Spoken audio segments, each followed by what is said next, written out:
Now in this lecture we shall start photographic imaging. As we have discussed earlier that the imaging technique may be photographic or it may be digital. So the digital imaging will be discussed in the next lecture, but now let us start discussion on the photographic imaging. First of all, the photographic imaging is possible within the photographic region of the electromagnetic spectrum, that is 0.3 to 0.9 micrometer. And within this region we have some portion of the ultraviolet, that is 0.3 to 0.4 micrometer. Then we have the visible portion where we have the blue 0.4 to 0.5, then green 0.5 to 0.6 micrometer, then red 0.6 to 0.7 micrometer, and then 0.7 to 0.9 micrometer is the near infrared, a portion of the near infrared.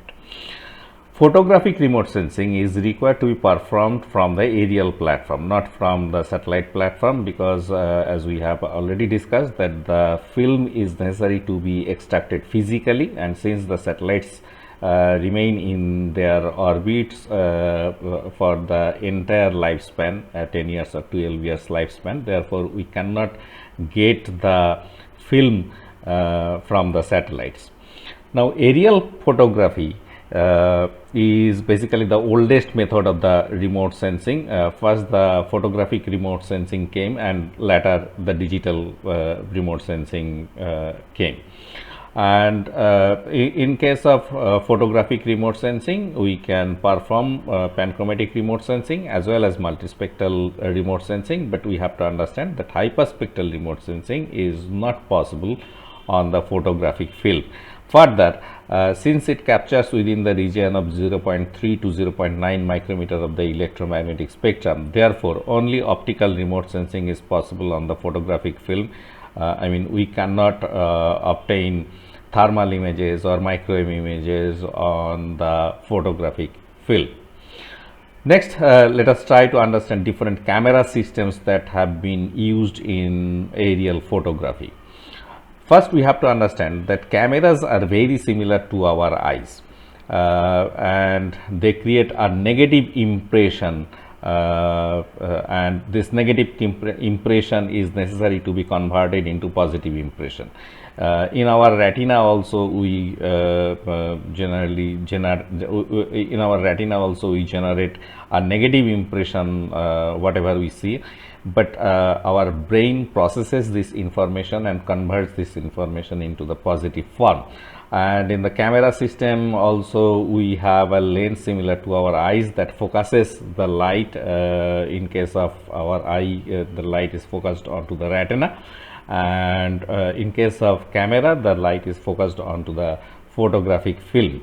And then we have the iris in our eyes, and similarly in the cameras we have the diaphragm. They basically control the amount of light that will be passed through the lens. So this is basically a hole that can be increased or decreased to control the amount of light that will be passed through the lenses. And in the camera system we have the shutter similar to our eyelids. They basically control the duration or the length of time through which the light will be allowed to pass through the lenses. And in both of the instances we have the light tight container, so that any light cannot come from the outside and any light cannot go from the inside. Now in case of aerial camera, we have a frame, and the light passes through the lens, and then this light falls on a plane that is called the film plane or focal plane or image plane, and the film is laid flat on this plane. And now see, if we look at the cross section of a camera, then we have the lens assembly over here, and here we have a flattening plate that basically holds the film as flat, and here we have the film for capturing the images. Now the light passes through the lens assembly and falls on the film, and chemical reaction take place on the film, and the impression of the terrain or the impression of the earth surface is generated onto the film.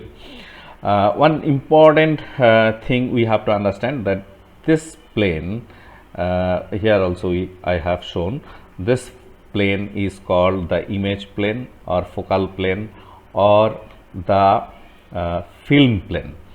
Now an imaginary line is also there that passes through the optical center of the lens and is perpendicular to the film plane, is called the optical axis.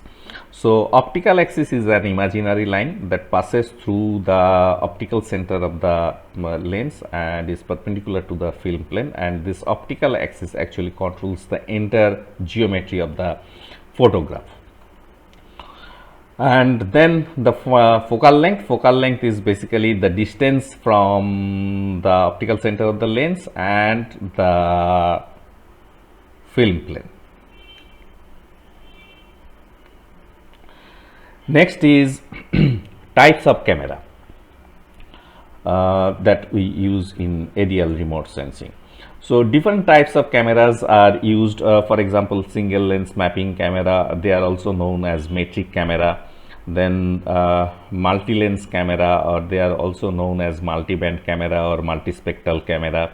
Then we have the panoramic camera, strip camera, and large format camera. We shall discuss these cameras one by one. First is the aerial metric camera.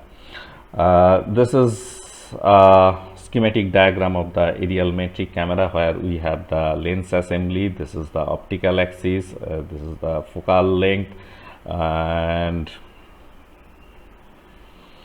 here we have the flattening plate, and here we have the film, and here we have the film roll or film reel, and this is called the lens cone or inner cone. The portion that holds the film reel is called the magazine. So these are the things, and here we have the diaphragm, that is the hole that controls the amount of light that will be passed through the lens, and here we have the shutter that controls the duration through which the light will be allowed to pass through the lens. Anyway, so the aerial metric camera is perhaps the most widely used camera from the aerial platform, because they can provide highest level of radiometric and geometric quality. Therefore, for all of the mapping purposes, these aerial cameras are used, these aerial metric cameras are used. They are also known as aerial mapping camera, and as I already mentioned, that they can provide highest geometric and radiometric quality. So they can be used for photogrammetric purposes or for mapping purposes, and throughout the world these aerial metric cameras have been used most widely in the past. However, nowadays the entire aerial remote sensing, I mean film based aerial remote sensing, is being replaced by the digital remote sensing. Now this is one example where we can see the aerial photograph, and another important thing I'd like to mention, that here we have some additional information printed on the photograph or on the film. This information is plotted while capturing the image, and for each and every photograph this information will be different. And in the camera system we have some instruments. These instruments are called instrument panel or the data block. This data block or instrument panel is responsible to generate this information. So while capturing the image, at that very moment this information are plotted on the film, and they basically contain the altitude of the aerial platform, the attitude or the orientation of the aerial platform, etc. Now we have the multispectral camera or multiband camera. In case of multispectral camera or multiband camera, we may think of this one as a combination of multiple metric cameras, but with different film or filter combinations, so that we can capture different regions of the electromagnetic spectrum in different films. So these cameras are very useful. For example, one camera is capturing the green band, one camera is capturing the blue band, one camera is capturing the red band, one camera is capturing the near infrared band, and we can get images of different electromagnetic regions of the spectrum, and as a result discriminating the objects or identifying the earth surface features would be rather easier. So here we have the multiple lens systems, and photographs are taken simultaneously in several bands, and each of the lenses simultaneously records photographs of the same geographic area, but using different film or filter combinations, as I have mentioned. And now is the panoramic camera. Panoramic camera uses a scanning technique. It captures the image line by line, or rather it takes a longer duration of time to capture the entire imagery. So here we have a rotating lens or rotating prism, and here we have the film, and this lens or prism rotates from this location to this location, and while rotating it focuses the ground area onto the film, and the image is captured. So here the lens shutter will remain open for a longer duration of time. And the flight is one important thing. The flight is moving in this direction, and the scanning is being performed in this direction. So this is basically across track capturing. So across track means the flight direction. This is the track direction or the flight direction. So this is basically across track capturing of the imagery. And by using the panoramic camera, we can capture imagery from one horizon to another horizon. So this is very useful in case of any emergency. If we want to capture a wider geographic area from one horizon to the other horizon, from this horizon to this horizon, the image will be captured, and definitely it will be very helpful for any emergency purposes. So it uses a rotating lens to produce a narrow strip of imagery perpendicular to the flight line, and we can get 180-degree field of view, that means one horizon to the another horizon, and it is generally used for regional survey of dynamic resources and dynamic motion during the exposure resulting in geometric distortion. I mean, on the imageries captured by the panoramic camera will have huge geometric distortion. I can show you one example. As you can see in this case, we have extremely high scale variation. For example, the buildings, as you can see over here, that is at the Nadir, we have the largest scale, but as we go further from the Nadir, then the scale is becoming smaller, and here we have the smaller scale. So huge scale variation will be there, and as a result, for mapping purposes or for photogrammetric purposes, we cannot use the panoramic camera. Next is the strip camera. In case of strip camera, the flight is moving in this direction, and the scanning is also being performed in this direction.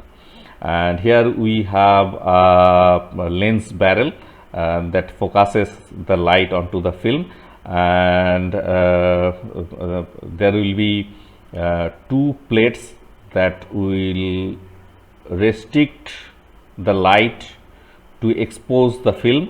However, there will be a narrow slit in between them, and within this narrow slit the light will pass through and the light will expose the film.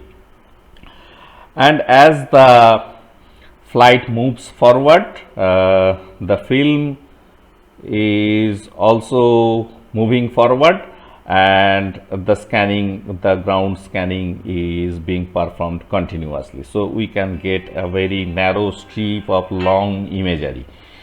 Okay, and it records images by moving film in focal plane. As the camera moves forward, the shutter remains open continuously while the picture is being captured, and it is designed primarily for low altitude high speed military reconnaissance. As you can see, the flight is moving forward and it is capturing a specific swath. So this is the narrow strip of imagery that we can obtain. Then finally is the large format camera, or the LFC. The large format cameras are generally used by the astronauts from the space shuttles, and the LFCs are not generally used in commercial remote sensing. It is basically used for experimental purposes. So the LFC has very insignificant role in commercial remote sensing. So space shuttles use these large format cameras. These large format cameras are mounted on the shuttle's cargo bay, and they are much larger and they are more sophisticated because they are primarily used for research purposes, and they also have longer focal length. For an example is, for example, 305 millimeter, and as a result they can capture a very large geographic area. And they also use very large films. We shall discuss the sizes of the films later, and then we will have a better comparison. So this is one example, this is one image captured by the large format camera. Next, let us discuss the film. So we need to understand that different types of films can be used for aerial remote sensing or aerial photography. First is the black and white panchromatic, then black and white infrared. It is again black and white, but it captures the infrared portion of the electromagnetic spectrum. The black and white panchromatic portion captures the entire visible portion of the electromagnetic spectrum. Then we have the color film, that is also known as natural color or normal color film, the same thing. And then we have the color infrared film. So 4 different types of films are used in aerial remote sensing, and we shall discuss them one by one. First is the black and white panchromatic. This is the black and white panchromatic image, and this is the black and white infrared image. And as you can see, there are differences in the appearances of Earth surface features because different regions of the electromagnetic spectrum are capable to highlight different types of Earth surface features. For example, if we consider the vegetated area, so here we have the forest, and this is much more prominent in comparison to the black and white panchromatic. And if you also look at the roadside vegetation, then also it is much more prominent, and in this area also we have the vegetated area, and it is also much more prominent in comparison to the black and white panchromatic image. But if we consider this portion, then definitely in this portion we can get better information in the black and white panchromatic image in comparison to the infrared image. So that is basically the requirement of multiple images, or capturing the images in multiple bands. So for example, if we have a broken arm, in that case, if we want to get the information about our inner bones, then definitely we should go for the X-ray image. But if we want to get the information about our skin, then definitely we should go for the visible light, images captured by the visible light. Now if we need both of the information about the skin and also information about our inner bones, in that case we need both of the images, the X-ray image as well as the image captured by using the visible light. So this is basically an evidence that we need multiple images or multiple images captured in multiple bands, so that we can extract more and more information about the Earth's surface features. Now next is normal color image, and this is color infrared image. I mean, the left hand side image was captured by using the normal color film or natural color film, and the right hand side image was captured by using the color infrared film. And as you can see that vegetated areas are much more interpretable in the color infrared film, and especially so for example this area. So what is this area? We cannot identify it clearly, but in this image we can see that this is vegetated area. So this is basically a pond covered by algae, and it appears very bright in the color infrared image, and we can identify the features. But if we consider this area, so for this area definitely the left hand side image is better, and we can extract more information in the left hand side image in comparison to the right hand side image.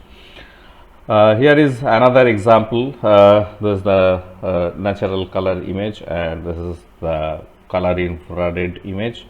And again this is a close range photograph, normal color image and color infrared image. Next is film size. Now see, earlier metric cameras used 180 mm by 180 mm film size, that is 7 inch by 7 inch. However 130 mm by 180 mm was also in use, but that was very rare. The current or the modern metric cameras use 230 mm by 230 mm, that is basically 9 inch by 9 inch. However, rarely we can also see 230 mm by 246 mm. Now panoramic cameras use film size like 115 mm by 1.5 meter, and large format cameras are used in experimental cases, as I have discussed earlier, and they may use various types of film sizes. One example is, for example, 230 mm by 460 mm. Now let us try to understand the geometry of aerial photograph. Now see, here we have the camera or the location of the lens. The location of camera may be considered as the location of lens, and this is called the perspective center. Okay. And this image, this ground area ABCD, this ground area is being captured by the camera, and through the lens it will pass through the light, and then the light will fall on the film plane, and then it will be recorded on the film plane. But we have to understand that the image that is generated on the film is basically negative in the sense it is geometrically and radiometrically negative. Geometrically negative means, as you can see, the point A is in the left hand side and at the front, but on the film it will appear in the right hand side and at the back. So it is geometrically negative. Another thing is, it is radiometrically negative. The film creates images that is radiometrically negative. That means white objects will appear darker on the imagery, and darker objects will appear in the brighter. Darker objects will appear brighter on the imagery. Now the problem is, this negative impressions, geometrically and radiometrically negative impressions, are very difficult to interpret. Therefore they are necessary to be processed to generate the positive print. So this is the positive print, for example. So we can consider this one as the positive print, and in the positive print, as we can see, this is basically geometrically and radiometrically positive. Now if we consider this one as the distance from the lens to the film plane, that is basically the focal length. So the same at the same distance from the lens, at the focal length distance, the positive printout will be generated.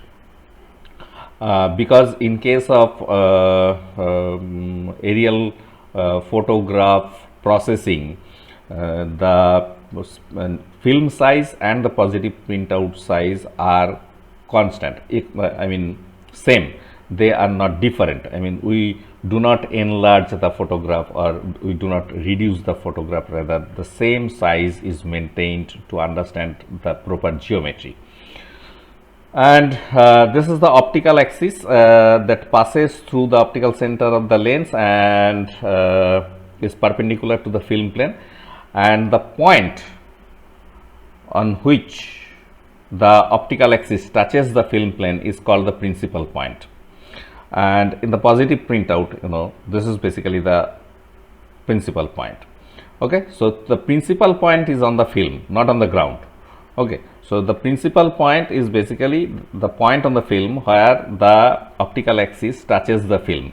So the same impression will also be there in the positive film, but we have to understand that optical axis is an imaginary line, and therefore on the film or on the positive printout, the physical existence of principal point is not possible.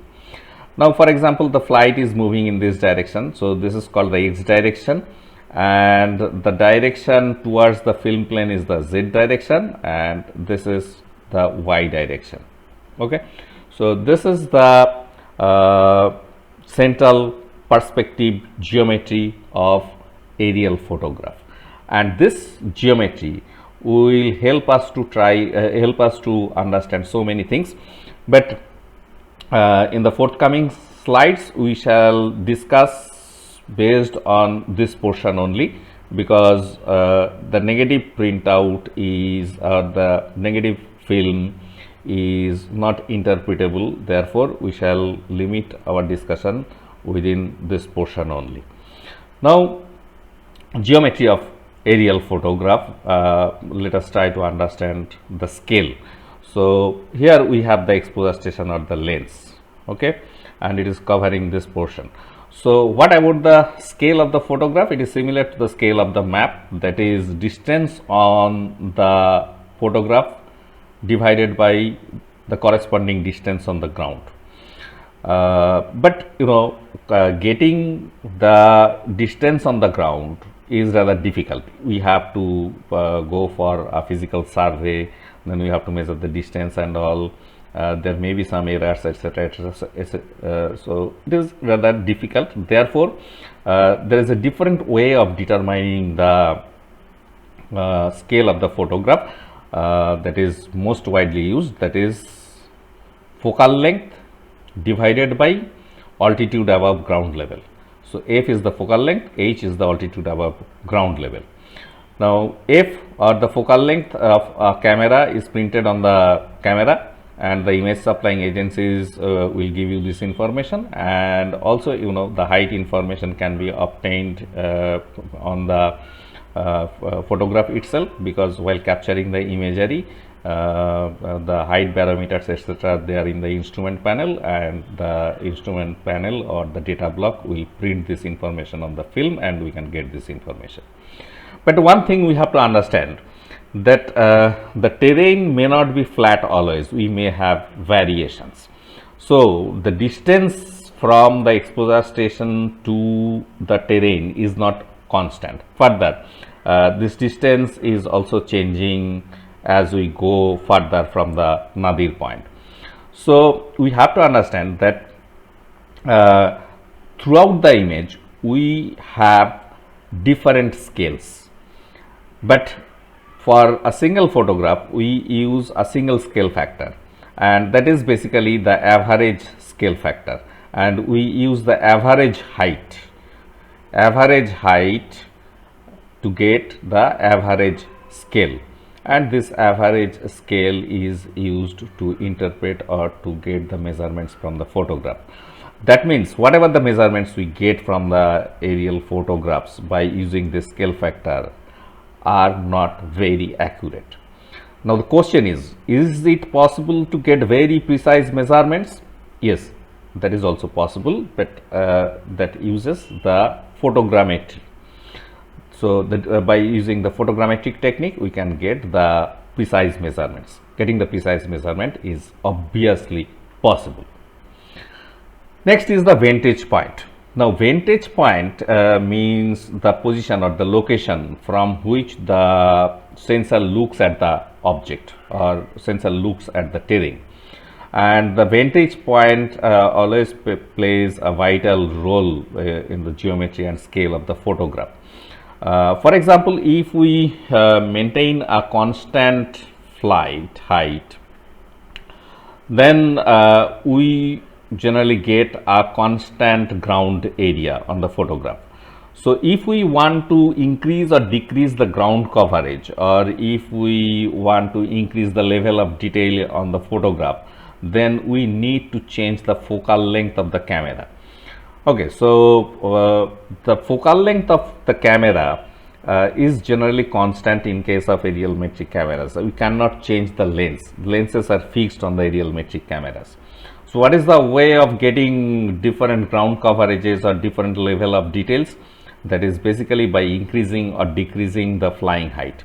So if we maintain a lower flight height, in that case the ground coverage will be rather smaller, but we can get higher level of detail. But if we increase the altitude, then the ground coverage increases, but we can get lower level of detail. That means if we maintain lower height, then we can get large scale photograph, and if we increase the flight height, then we can get small scale photograph.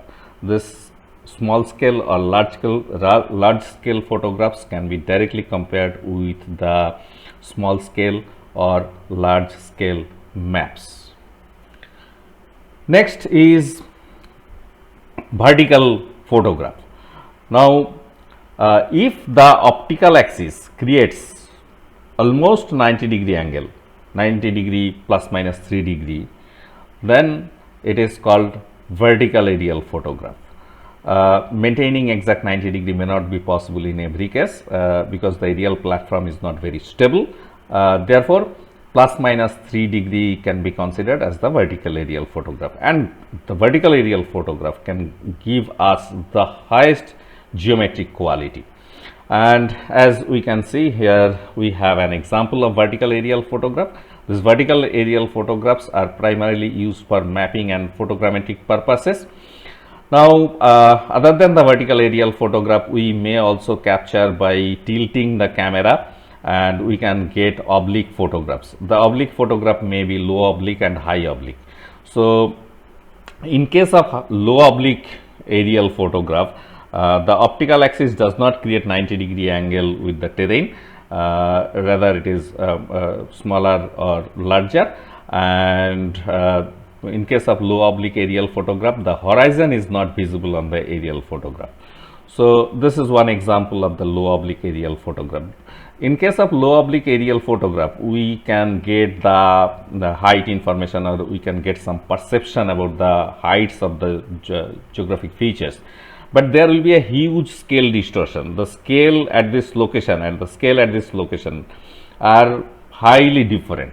Therefore, for mapping and photogrammetric purposes, we cannot use the oblique photographs. Now, other than the low oblique photograph, we also have the high oblique photograph. In that case also, the optical axis does not create 90-degree angle with the terrain, but in this case, the horizon is visible. So this is basically the difference in between the low oblique and high oblique aerial photograph. In case of low oblique aerial photograph, the horizon is not visible, but in case of high oblique aerial photograph, the horizon is visible, and the scale distortion will be much higher in case of high oblique aerial photograph.